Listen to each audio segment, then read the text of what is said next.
Hello, everyone, and welcome to another episode of the Perfect RIA podcast. I'm your host, Matthew Jarvis, and with me today, special guest, coach extraordinaire, my personal coach, which I guess, Rhonda, we'll see how long you remain my coach after this episode. That's a terrible thing to say. But Rhonda Farr. Rhonda, thanks for coming on the show today. Thank you for having me. And you better not make good on me not being your coach for long, or we're going to have a problem.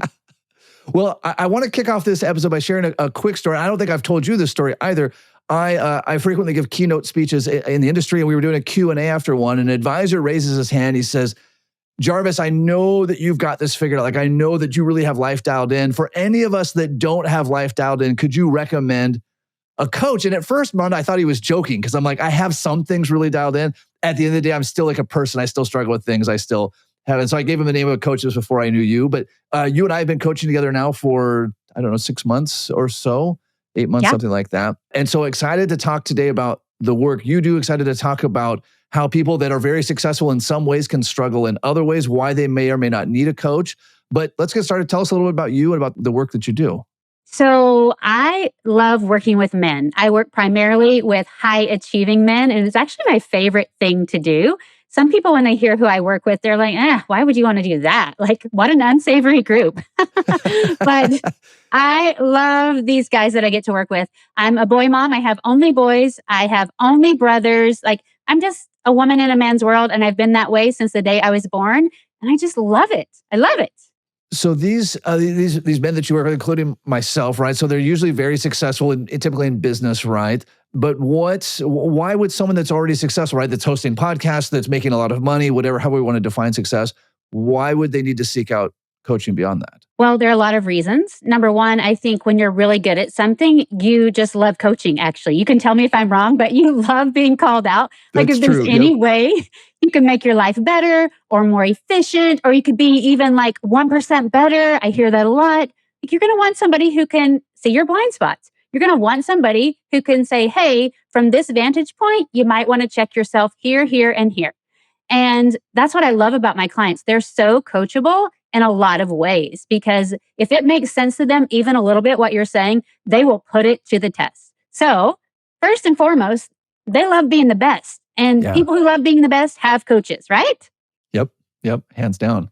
That totally makes sense. Yeah, so people, they love being the best. I think that's something I've always been drawn to, having been the recipient of a lot of coaching, is having a sounding board. I know the kinds of things that you and I are able to talk about, right? I don't have to worry about like, oh, this is also my employee, or this is also my spouse, or this is also my business partner, right?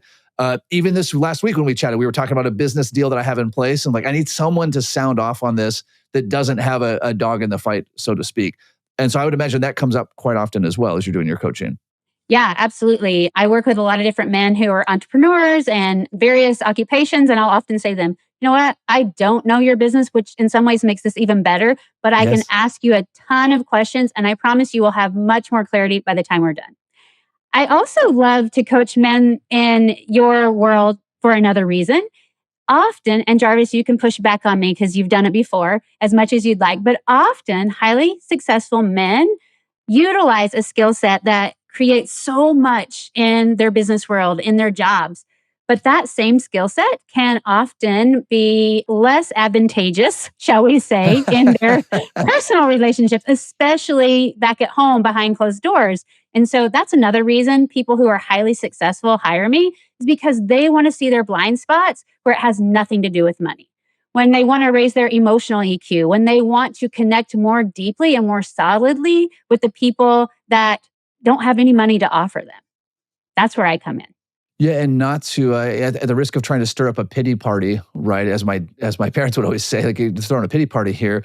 The skill sets that make us, as you point out, make us really good at our job do not translate well. And sometimes we can think about that, like, hey, listen, don't you know that I'm a big podcast host? Like, don't you guys know? Can you clean your room, please? Or like, those types of things. Or, hey, how come my kitchen isn't cleaned? My office is spotless. And so it's almost like those, not only are they not the same skill sets, there's almost like they're the opposite of the skill sets there. So as you talk to these men, predominantly men, how do you help them, me, see the light on that? Well, I would say, first of all, think about the things you do at work all day in your job. Like, you've got a good eye for seeing problems, I'm assuming. You're really good at solving things. you're really good at pointing out how things could be more efficient or how they could be approached differently. And now I want you to go home and ask your wives and children, hey, raise your hand if you like me to look at you with a really critical eye all the time. Hey, tell me who in this room wants to be solved and fixed every day when I come through the door. Tell me who wants me to shake everything up every other day and tell you like how it could be more efficient around here and how everything could be up to speed and my liking, right? Like, I don't know how many hands are going to go up in your house, but mine, not too many. Don't ask questions you don't want the answer to. That's really what I'm going for. Why I'm not going to try. Yeah, that's really a good point, right? Because our days, Elon Musk even talked about this one time. He says, hey, if you're at the top of the company, you're only brought problems and you're brought the problems that no one else can solve. Now, obviously, Elon's running some insane empire. The rest of us are running more medium-sized businesses, but we're used to all these problems being brought to us for a rapid fire solution. And I think, Rhonda, to your point, that's not exactly what's being looked for on the home front. Not usually. And I will say, you know what? You guys are so good at this. Like we need you. We want you. I don't want to be too disparaging here. Like it's such a beautiful skill set. And that same skill set, you're so good at it. I say you're sometimes unconsciously competent, if you know what I'm talking about. Like Sure. Some people will say you're just a natural born leader or like you just do it so effortlessly. You're so good at networking, right? You're so good at all these things. And some of the people will be like, what? Like your wife doesn't see this in you because you're so good at it. But I want to offer two things. Because you're unconsciously competent in this area of your life, you blindly apply it across the board sometimes to your wife and children. Like if I come out and said, hey, Jarvis, do you want to go home and fix your wife and solve your kids and see how that goes? You're smart. You're going to be like, oh, they probably don't like that. Like you just did, right? You laughed a moment ago. But we unconsciously apply that. Also, I would say when you're out in the real world, like you know how to network, you know how to schmooze people. I've heard you and Micah talk on the podcast before, and you talk about how you treat your clients so kindly and like how you make them feel right at home. So if you are listening to you guys talk, you're like, oh, they must treat their spouses that way all the time too. We're going to be really wondering what's wrong with your wives. Why don't they appreciate that? But you're probably better at that skill set when you're going to get something in return. Like money, business, more networking, right? You guys are doing it, even if it's unconsciously, usually with a purpose for something that is going to benefit you, right? So when we come home and our wives are not going to like up our business or validate us like everybody else, like we might say, well, what's the point, right? Like, why do I spend so much time on that here? Yeah, I was hoping for the solution now because I'm like, yeah, it's exactly. Why don't they get it, Rhonda? Because you're right. Because coming home and saying, hey, who wants their problem solved? While I think my solutions are great, it doesn't go over quite as well. So what's the flip side of that for someone who comes from this world, right? So I don't know, like me watching Oprah's film, which I have a lot of respect for Oprah stuff, like that doesn't resonate to me. Like, how does somebody who's in a problem-solving mode, how do they switch that gear to a mode of like what's needed in a personal life? Yeah. So I first of all think you have to be aware. I mean, I know that sounds so basic, but you have to create some awareness because, like I said, when you're so unconsciously competent, it's not even on your radar sometimes that you're doing it. You really are kind of caught off guard. Like, what's wrong with them? I'm just trying to keep the house clean. I'm providing all these things for everybody that you all love. Like, come on, people. You're so unaware of what you're doing. So, first of all, awareness. And if you need some help with that, ask your wife and kids. Like, hey, what is it that I do? I'm being so serious about this. If you're brave enough, come home and say, hey, sweetheart, what is it that I do that you sometimes feel unseen? Or what is it that you wish I understood about myself that you think I might not notice? Right? Like, seriously, go ask them if you want that awareness. This reminds me, Rhonda, we used to always joke that like if you ever wanted your prayers answered, pray for humility. Yeah. Like the prayer that God answers every time. Like, pray, help me to be humble. Like that one gets answered every single time. So, okay, so I'm trying to be serious. So we go home, we ask, when do you feel like you're unseen? And what are the things that I might not know about myself? Yeah. Or maybe even say it this way. What's it like to be married to me? That's an easy one. Bliss, heaven. Keep telling yourself that. All right. What's it like to be married to me? Okay. Or to have me as your parent, right? If you're asking your kids. Yeah. Absolutely. Okay. Which goes along with step number 2, which really is curiosity. Can you just be curious? And now this almost sometimes feels like it's oppositional to solving and fixing. So be careful because your brain will be like, okay, I'll be curious. And they'll say something. And then you're going to want to tell them why that's not right. Or you're going to want to tell them why you see it differently and why they should too, right? Or you're going to want to quickly fix it for them when you're supposed to be curious. So be really careful of the solving trap with your curiosity. Okay. All right. So I'm asking questions. By the way, if all of you are listening are like, am I sitting in Jarvis's coaching class right now? Like you are. You're literally, this was our call. We talk on a couple times a month. Same stuff. This is actually Rhonda's way of saying like, all right, listen, Jarvis, you're not going to listen one-on-one. We'll let the whole world listen in. So, all right. So we ask, we're curious. We're not in problem solving mode, which is going to be required, like sitting on my hands, like biting my tongue physically. And so that's really we're trying to get awareness here of like, all right, it's not necessarily all just roses and peaches and sunny days hanging out with high achievers. Oh, I mean, they're wonderful. They're great. I love them. I work with them every day. And when you want to have a really personal or intimate, and when I say intimate, I mean emotionally intimate. I'm not talking about the physical here. If you want to be in an intimate relationship with a high achiever, it can be really tricky sometimes.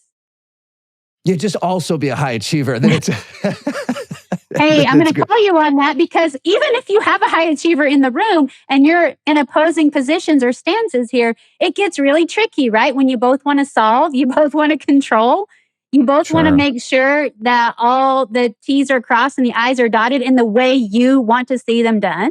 That truth can be tricky. Yeah, it is. It is. So I suppose, and I'm just kind of reflecting on the work we've done, just having that space to be aware, that itself is going to make a big difference, right? So I'm going from let me find, identify, and solve problems, which to your point, no one actually wants their problems found, identified, and solved. Otherwise, they would have asked for that. And then like to create space by asking these questions, be curious. What else comes to mind there or just kind of in general as we're looking at this? So when you first start to be curious, this is something that you're going to need to be aware of. And a lot of high achievers hate this part, but I'm going to say it anyway because I think it's important. You have to notice how your body's feeling and not let it run the show. So for example, some of my clients will even call out their name, like they call themselves intensity, like, oh, here comes intensity, or here comes, oh, there's another one. I can't remember what this other guy called it, but like they name this thing like when it starts to bubble up. So perhaps the wife would say, or the children would say, Dad, you're too hard on us. And you feel it like rising up in your chest and it's about to come out your throat. You want to know hard? Let me tell you about, do you know? Right. Yeah. You do know, right? So you need to start being aware of your body and being able to regulate your nervous system. Now, we could spend 10 podcast episodes on regulating your nervous system, but this really is a skill set that is so important. If you really want to know somebody and be curious, you have to be willing to hear what they say and let them be known. And that's so hard sometimes because our whole body will like tighten or want to explode. Or maybe if we're like, I can't explode, that's inappropriate, we'll just completely check out. All of those are nervous system responses that our body has learned to do when we don't like what we're hearing or seeing. So speaking of this, like not liking what you're hearing or seeing or doing, how, when you're coaching, are you getting clients to take this action, which I think both applies to the work that you're talking about specifically, but as financial advisors, we're largely coaches as well on a financial standpoint. I mean, you're asking these successful guys to do very difficult things. For me, piece of cake. How are you directing people on this, right? I mean, how do you as a coach get this message across? Well, I like to have them engage in some experiential learning. It's my favorite, right? So we might talk about something that's really difficult for them at home with their kids, even at work. Sometimes I feel like they're more willing to step to the discomfort of work. So we'll just like bring it up and I'll say, hey, tell me everything you're frustrated about. Empty your brain for 2 or 3 minutes, which by the way, listeners, you can do this at home. Think about something you're frustrated about with your spouse, with your kids, with your business partner, with a client. Just empty your brain. And I like to put pen to paper. I know we're in a digital world, but there's some research that shows when you put pen to paper that we can access those deeper thoughts better. Fill up a whole page unfiltered. Like say the worst things on this paper that you would never want to say out loud. That's what this is for. Then you're going to look at that and you're going to really think about, okay, when I'm telling this story, because we're always telling stories. I don't mean that condescending. We're just, the brain's a story maker, right? When we're telling the story, how does it feel in my body? And so I'll often ask my clients to name it. Like, what's the feeling? And I like to name it with emotional names, not just like the beast or whatever it Sure. is, right? Like, am I feeling angry? Am I feeling like snubbed by a client? Or am I feeling out of control? Whatever it is, right? Let's call it out. And then here's the cool thing that my clients hate. I just say, take a deep breath, relax your body as much as you can, and describe it like all the sensations. My chest is tight. It feels like my stomach has a sucker punch. I feel like words are going to explode out of my mouth if I relax my jaw or if I open my lips, right? Like just start describing it. What we're doing is a lot of things. We're teaching ourselves that we can sit with uncomfortable emotions without letting them run the show. We're literally just getting to know deeper parts of ourselves that will run the show without our awareness if we try to ignore them, Mm. right? And we're just learning that we can have a different way of behaving. We're interrupting old patterns, old conditioning. Yeah, that's a really good point. In Arthur Brooks' new book that he wrote with Oprah of all people, he talks about that a lot of times we get these negative emotions, right, which come from old parts of our brain, right, and we trust those feelings. Like, so if I'm upset, that's the accurate feeling. I must act upset, or if I'm scared, I must act scared. And kind of his point and Oprah's point as well was, hey, you can train yourself to have those emotions, acknowledge them, and then decide what action to take. So it sounds like, Rhonda, this is really a framework for really being intentional there. Write that all out. Okay. Makes a lot of sense. Yeah, absolutely. And, just to go off on what you said a little bit, we have an amygdala in our head for a Yep. reason, right? Because we will repeat really stupid, dangerous behaviors if we don't. So you do something that's a little scary, your Yep. brain remembers it and it stores that information away.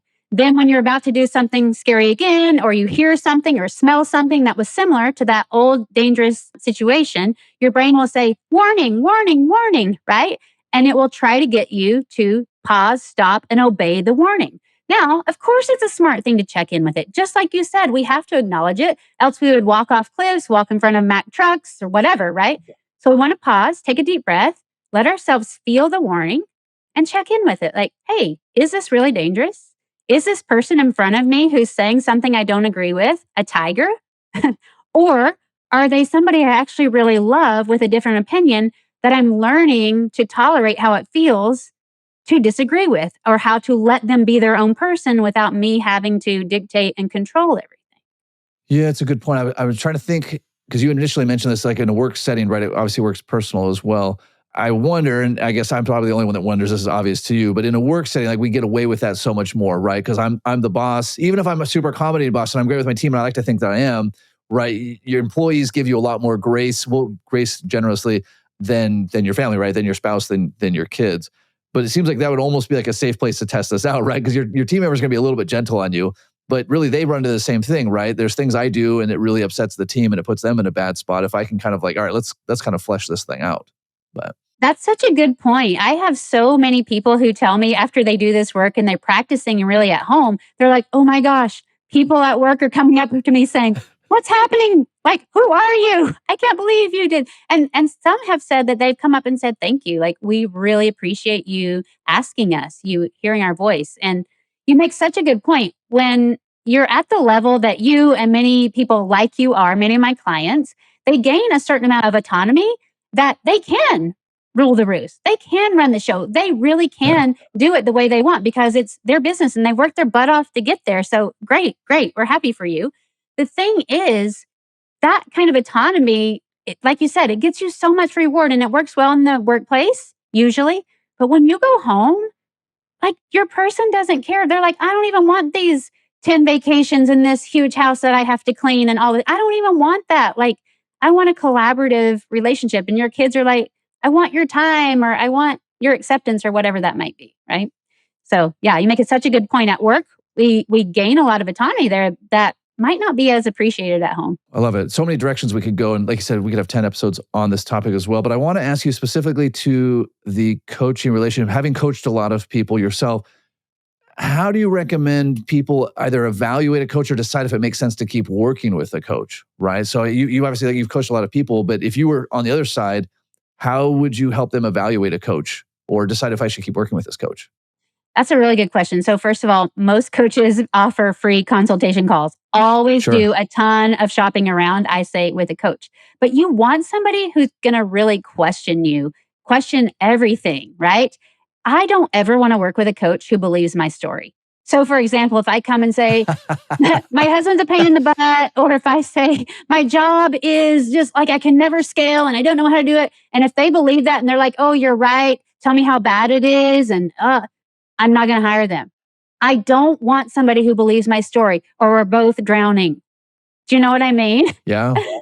I also think it's a good idea to find a coach who does, that being said, that I don't want them to believe me. I want somebody who does understand where I'm coming from. Like, I probably don't want to go out and hire a coach who has never known a woman before, right? Like, who has lived in a male world, which I guess we all kind of are, right? Can I say that on this podcast? Right. Sure. Do you know what I mean? Like, I don't want a coach who knows nothing about me. I want somebody who has been around the block. I can hear in their language. They know who I am. They know what I'm facing, and they're confident enough to call me out on it. Like, I want somebody who's going to call my crap. And I will tell you, with the guys I work with, you know, you're one of them. That used to be really intimidating to me, but you know what? My clients love it. They love it when I don't let them get away with anything. So I would say shop around. Don't want somebody to hear your story and believe you.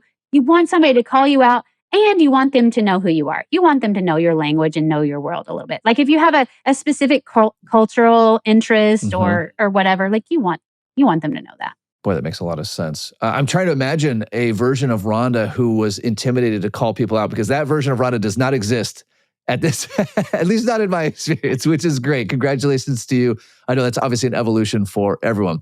Well, Rhonda, I would love for this episode to go on for hours, and we'll talk again next week, you and I. But what's an action item that our listeners could take right away? What's something? I mean, this idea of asking and being curious. I love this. But is that, in addition to that, is there any action items that people can jump out of their chair right now at the end of this recording and take action on? You know what? Let's just build off of that one if you want to. Yeah. Let's please. You know how business owners, sometimes they're like always looking around and jotting down the problems they see or something that could be better. Like, if you're walking down the street and you see 10 people walking their dog and you're like, oh, I'll be a dog walker or whatever, I can make money. You look for pain points, and then you guys are so good, like unconsciously competent at capitalizing on pain points. Here's what I would say. What are the pain points in your parenting, in your marriage, or in some other interpersonal relationship? Just jot down 4 or 5 of those. And then after you jot those down, maybe ask yourself, what are a couple of these that I'm willing to dive further into? And then go into those pain points and start getting curious and just start understanding your stories, your narratives around those pain points in your specific circumstances. Maybe even go through the rest of those prompts, right? Like, how do I feel when I'm stuck in this story? Describe your body, right? Maybe start thinking of ways to calm your nervous system. But today, right now, if all you can do is go find what are the pain points in these interpersonal relationships and where am I willing to start diving in and learning more, it could change your whole experience. But the key there is to not try to solve them, right? Because I could find them and I could solve them. So to find them and be curious and dive deeper into them. Yeah, and recognize your own nervous system response and don't let it run the show. Because if you are like, okay, I'm getting so curious and whatever, just like you said, even if you're pretending to not solve, you might get so full of frustration or anger or resentment, it could still be a disaster. Even if you're like, but Rhonda, I didn't solve, but I just vomited a bunch of immature crap all over the place, whatever, right? Like, there's a lot of ways that we could go a little south with this, but yeah, we definitely could. I would say one step at a time. That's an intense action item, right? For our listeners, anyone who doesn't think this is an intense action item has either not tried it or has not yet got to that level of success where it becomes an intense action item. Rhonda, how do people learn more about your work? And real quick, before you mention how they do that, I have to pass on the glowing endorsement from my wife, Jackie, who I've been, as you know, married 20 years. We've been together 25 years. And you and I started working about 6 months ago together. And I've worked with coaches for the last 12 years or some 15 years. And so Jackie the other day says, who is your coach right now? Because whoever it is, they're making a big difference, which she has never said about any of the dozens of other coaches I've ever had. So that alone is a glowing endorsement. So with that endorsement, Rhonda, how do people learn more about you and your work? Oh, Jackie. I don't even know Jackie, but I love Jackie. We all do, yeah. Yes. Go to rhondafarr.com. You can find me on Instagram, rhondafarr_coaching. I also have my own podcast, the Intimacy Podcast for the $1 Million Man, where we talk about all things emotional connection and really digging out those stories and getting curious and creating deeper connections. I love it. Rhonda, thank you so much for being on the show. For all of our listeners, next time we see each other at a conference, you need to tell me what your deep dive was, because that's between you and Rhonda. But if you've done it, I'll buy you a beer on this one, because this is a pretty big ask. So Rhonda, thank you so much for being here. And tell all of our listeners, until next time, happy planning.